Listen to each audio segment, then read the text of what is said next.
अब हम चलते हैं माइक नंबर 2 की तरफ। वहाँ पर अगर कोई गैर मुस्लिम भाई मौजूद हैं और उनके जहन में कोई सवाल है तो सवाल कर सकते हैं माइक नंबर 2 से।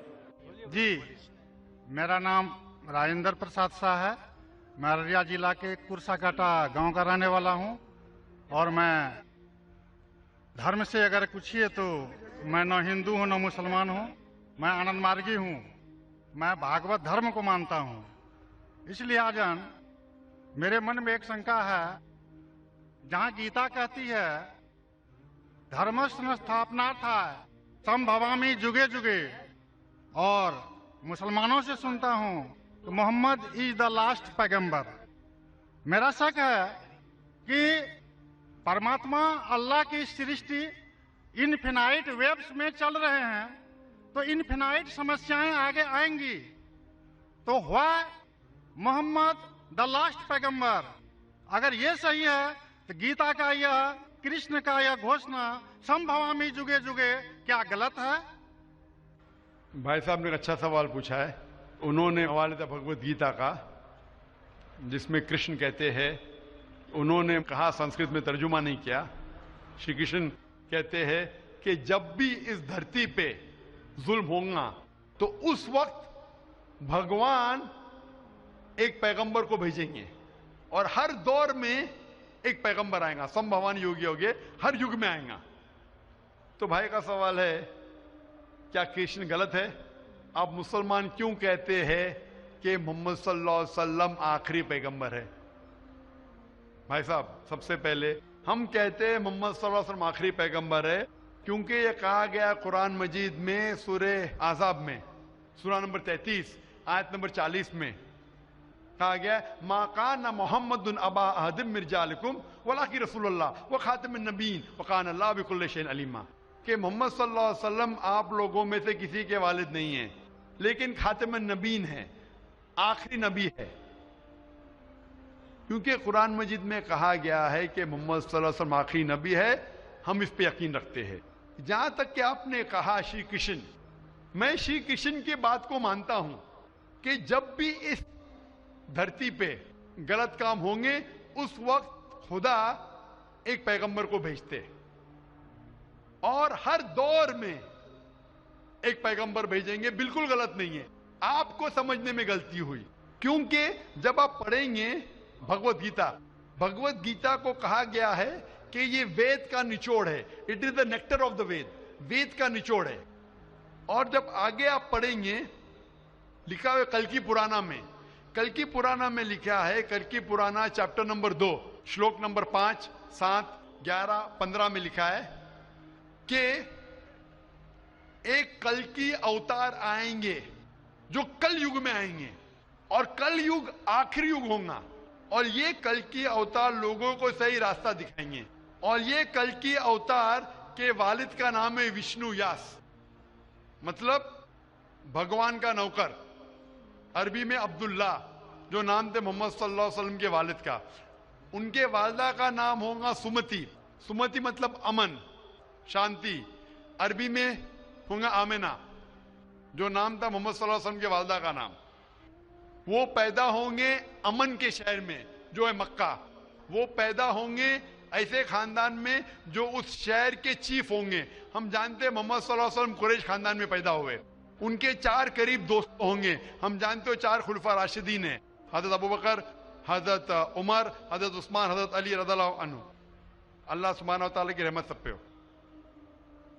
उनको सबसे पहली वही मिलेंगी एक गार में, एक केव में। हम जानते हैं मोहम्मद सल्लल्लाहु अलैहि वसल्लम को सबसे पहले वही मिली गारे हिला में। उनको रात के बाद सबसे पहले वही आएंगी। वो he will migrate northwards and come back. और मोहम्मद सल्लल्लाहु अलैहि वसल्लम मदीना में हिजरत की और फिर से वापस मक्का लौटे। ये सारी निशानियां जो लिखी है कल के अवतार के बारे में, वो हूबहू उतरती है मोहम्मद सल्लल्लाहु अलैहि वसल्लम पे। हर युग में एक अवतार आएगा, आखिरी युग होगा कल युग। ये कल युग है भाई साहब, ये कल युग है। और कल युग के आखिरी अवतार है कल के अवतार, जिसका नाम कुरान मजीद में लिखा गया है मोहम्मद सल्लल्लाहु अलैहि वसल्लम। तो ये जो आपकी भगवत गीता में लिखा है, मेरे हिसाब से सही लिखा हुआ है कि हर युग में एक अवतार आएगा। और आखिरी युग है लिखा हुआ है कल की पुराना में वो कल युग है, और कल युग क्या अवतार है, कल की अवतार। तो आप सबको जोड़ेंगे तो पता लगता है कि आपके वेद में भी कई निशानी है मोहम्मद सल्लल्लाहु अलैहि वसल्लम की, कई बार मोहम्मद सल्लल्लाहु अलैहि वसल्लम का जिक्र है। कम से कम 100 हवाले तो मैं दे सकता हूं जिसमें मोहम्मद सल्लल्लाहु अलैहि वसल्लम का जिक्र है। अगर आप पढ़ेंगे भविष्य पुराना पर्व 3 खंड 3 अध्याय 3 श्लोका 5 से 8, उसमें कहा गया है कि मोहम्मद सल्लल्लाहु अलैहि वसल्लम आएंगे और वो एक फॉरेनर रहेंगे और वो डेजर्ट से आएंगे। लिखा है भविष्य पुराना में पर्व 3 खंड 3 अध्याय 3 श्लोका 10 से 27 में मोहम्मद सल्लल्लाहु अलैहि वसल्लम का जिक्र है। अगर आप पढ़ेंगे कुंटप सुक्तास अथर्ववेद किताब नंबर 20 चैप्टर नंबर 127 श्लोक नंबर 1 से 14, उसमें मोहम्मद सल्लल्लाहु अलैहि वसल्लम का जिक्र है। मोहम्मद सल्लल्लाहु अलैहि वसल्लम का जिक्र कई जगह वेद के अंदर है, कई जगह पुराना में है। तो अगर आप भगवत गीता को लेते हैं, पुराना को लेते हैं, कल की पुराना को लेते हैं और एक मानते हैं, तो सारे ये श्लोका कह रहे हैं कि आखिरी पैगंबर आने वाले मोहम्मद सल्लल्लाहु अलैहि वसल्लम है और हमें मोहम्मद सल्लल्लाहु अलैहि वसल्लम मानना चाहिए। भाई साहब जी भगवत गीता मानते हैं आप? देखिए, मैं मानता किसी को नहीं हूँ। मैं तर्क के बौद्धिक स्तर पर जो मेरा लॉजिक एक्सेप्ट करता है उसी को मैं मानता हूँ। लेकिन आपने भगवत गीता का हवाला दिए क्या? नहीं, मानना का मतलब वो आंख बंद कर मानना, मैं आंख खोल कर मानता हूँ। तो आंख खोल के आप मानते क्या नहीं भगवत गीता को? बिल्कुल मानता हूँ। जो तो मानने भगवत लायक गीता मानता में लिखा है जो आने वाले आखिरी अवतार, जो पुराण कल की पुराना में लिखा हुआ है कल के अवतार, उसमें मानते हैं आप? देखिए, पुराण की बात नहीं कर सकूंगा क्योंकि कुरान की बात नहीं, पुराना कल की पुराना पुराण में मैं कर रहा हूँ क्योंकि पुराण हाँ। पुराण के बारे में पुराणकार का जो कहना है कि अष्टादश व्यासस वचनम द्वे पापाय पर पीड़नम पुण्याय पर हितनम। इसी तरह का है कि 18 पुराण का उद्देश्य है कि दूसरे को कष्ट देना पाप है और दूसरे का भलाई करना पुण्य है। मैंने कब बोला कि दूसरे को कष्ट दो और दूसरे के भलाई मत करो? मैं कह रहा हूँ इस आधार पर मैं कुरान में लिखेगा दूसरे को कष्ट दो, कुरान में भी लिखे दूसरे को कष्ट मत दो, कुरान में भी लिखे दूसरे की मदद करो। तो इसके ऊपर बहस नहीं हो रही है, बहस हो रही है कल की पुराना पे, कल के अवतार पे। आप आखिरी पैगंबर में मानते हैं क्या नहीं, ये मैं पूछ रहा हूँ। मुझे कल की पुराण का अध्ययन नहीं है, कल की पुराण का अध्ययन नहीं है डॉक्टर साहब, मुझे कल की पुराण का अध्ययन नहीं है। तो आप अगर बुद्धि के ऊपर आप मानते हैं तो मेरी ये आपसे इल्तिजा रहेंगी कि कल की पुराना पढ़ो और ये जांच पड़ताल करो कि कल के अवतार कौन है और कल के अवतार की तहकीक करो। आप इंशाअल्लाह मोहम्मद सल्लल्लाहु अलैहि वसल्लम में मानेंगे। तो मेरी आपसे इल्तिजा है कि आप इस पे तहकीक करो कि आखिरी अवतार कौन है और इंशाअल्लाह आपको हिदायत देंगे अल्लाह ताला। डॉक्टर साहब, एक रिक्वेस्ट है आपसे, मेरे एक भाई को दूसरा सवाल पूछने के लिए दिया, एक छोटा सा सवाल पूछ सकता हूँ? एक छोटा, वेरी वेरी वेरी। कीजिए। मुसलमान लोगों को जब कोई हिंदू मिलता है तो बोलते हैं उसको आदाब, लेकिन किसी मुसलमान को बोलते हैं अस्सलाम वालेकुम। मुझे लगता है कि एक मुसलमान हिंदू और मुसलमान के बीच भेदभाव करता है, कृपया आप स्पष्ट कीजिए इसको। भाई साहब का सवाल है कि अगर कोई मुसलमान हिंदू से मिलता है तो आदाब अर्ज करता है, अगर कोई मुसलमान से मिलता है तो अस्सलाम वालेकुम कहता है, तो हिंदू मुसलमान में भेदभाव क्यों?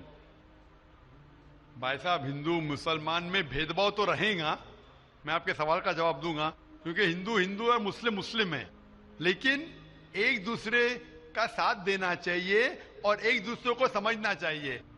पहले भाई साहब जिसने सवाल किया था उन्होंने मुझे आदाब कहा तो मैंने उनसे कहा अस्सलाम वालेकुम, कहा कि नहीं? जी जी जी, कहा ना। हिंदू ने मुझसे क्या कहा, आदाब कहा कि नहीं? मैंने उनसे सलाम कहा कि नहीं? जी मैं गौर किया था। गौर किया, माशाअल्लाह। लेकिन तो गौर किया तो कहा क्यों नहीं कि आपने ऐसा नहीं कहा? वो हिंदू भाई ने मुझे आदाब कहा। डॉक्टर साहब, जी हाँ, you are not only one Musliman. I see lakhs of Musliman, but this quality find only in you. Only in me, माशाअल्लाह। Only in you.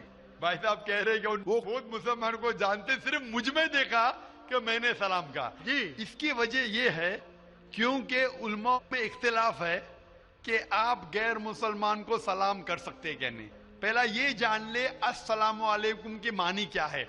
अस्सलामु अलैकुम की मानी है कि आप पे सलामती हो। अस्सलामु अलैकुम व रहमतुल्लाहि व बरकातुहू, आप पे सलामत रहे, रहमत रहे और बरकत रहे ना। इसमें इख्तिलाफ है मुसलमानों में, मुसलमान उलमा में, कि आप गैर मुसलमान को सलाम कर सकते, कहने गैर मुसलमान के सलाम का जवाब दे सकते, इसमें इख्तिलाफ है। क्योंकि एक हदीस है जिसमें अल्लाह के रसूल फरमाते हैं, क्योंकि एक हदीस है जिसके अंदर यहूद लोग मुसलमान को कहते अस्सलाम वालेकुम। अस्सलाम वालेकुम का मानी आप पे मौत हो, साम के मानी मौत, अस्सलाम वालेकुम आप पे मौत हो। तो अल्लाह के रसूल ने फरमाया आपको अलैकुम उन पे भी। तो ये हदीस है, सही हदीस है। यहूद लोग कहते थे मुसलमान को छेड़ने के लिए अस्सलाम वालेकुम आप पे मौत हो, तो अल्लाह के रसूल ने फरमाया आपको अलैकुम आप पे भी हो। तो इसकी वजह से इख्तिलाफ, और कई हदीसें हैं, मैं ज्यादा बहस में नहीं जाना चाहूंगा, लेकिन यह कहना चाहूंगा कि कुछ उलमा ये भी कहते हैं कि आप अस्सलाम वालेकुम कह सकते, क्योंकि कुरान मजीद की एक आयत है सूरह निसा में, सूरह नंबर 4 आयत नंबर 86 इसमें कहा है, अगर कोई आपको ग्रीट करता है, अगर कोई ग्रीट करता है तो आप और बेहतरीन तरीके से ग्रीट करो। अगर कोई आपको ग्रीट करता है और बेहतरीन तरीके से ग्रीट करो, या कम से कम उतना।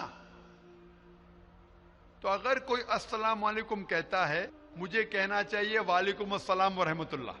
अगर कोई कहता है अस्सलाम वालेकुम व रहमतुल्लाह, मुझे कहना चाहिए वालेकुम अस्सलाम व रहमतुल्लाह बरकातहू, या कम से कम उतना, ये जरूरी है। तो इसीलिए अगर कोई मुसलमान मुझसे आदाब करे तो आदाब से बेहतर क्या है, अस्सलाम वालेकुम। और अल्लाह के रसूल के लिए कहा गया, मोहम्मद सल्लल्लाहु अलैहि वसल्लम के लिए अल्लाह फरमाते हैं, जो मैंने तकरीर में बयान किया सूरह अंबिया में, सूरह नंबर 21 आयत नंबर 107 में, वमा अरसलना का इल्ला रहमतुल आलमीन, कि हमने मोहम्मद सल्लल्लाहु अलैहि वसल्लम को नहीं भेजा लेकिन रहमत बना के सारे इंसानों के लिए, सारे आलम के लिए। तो जब मोहम्मद सल्लल्लाहु अलैहि वसल्लम सारे इंसानों के लिए रहमत बन सकते, तो क्या मैं अस्सलाम वालेकुम रहमतुल्लाह नहीं कह सकता हूं? तो इस बुनियाद पे उलमा का इख्तिलाफ है कि अस्सलाम कह सकते हैं। कहने मैं उन उलमा में मानता हूं जो कहते हैं कि आप गैर मुसलमान को सलाम कह सकते और जवाब भी बेहतरीन दे सकते। इसीलिए जब भाई साहब ने कहा अदब, तो मैंने कहा अस्सलाम वालेकुम, कि मेरे हिसाब से अस्सलाम वालेकुम और बेहतर है, आदाब से बेहतर है अस्सलाम वालेकुम, कि आप पे सलामती हो, रहमत हो और बरकत हो। तो भाई साहब मेरे नजदीक गैर मुसलमान के लिए सलामती चाहना अच्छी चीज है, और इसीलिए मैं आपके लिए सलामत चाहता हूं भाई साहब। भाई साहब ये lot of thanks to you sir. मैं सलामत चाहता हूं, और लेकिन सिर्फ मुंह से नहीं, मैं चाहता हूं अमल से आप सलामती पाओ। इसीलिए मैं कहता हूं कि तहकीक करो कल के अवतार के बारे में, आखिरी पैगंबर के बारे में, मोहम्मद सल्लल्लाहु अलैहि वसल्लम के बारे में, तो आपको सलामती इस दुनिया में रहेंगे और आखिरत में भी इंशाअल्लाह।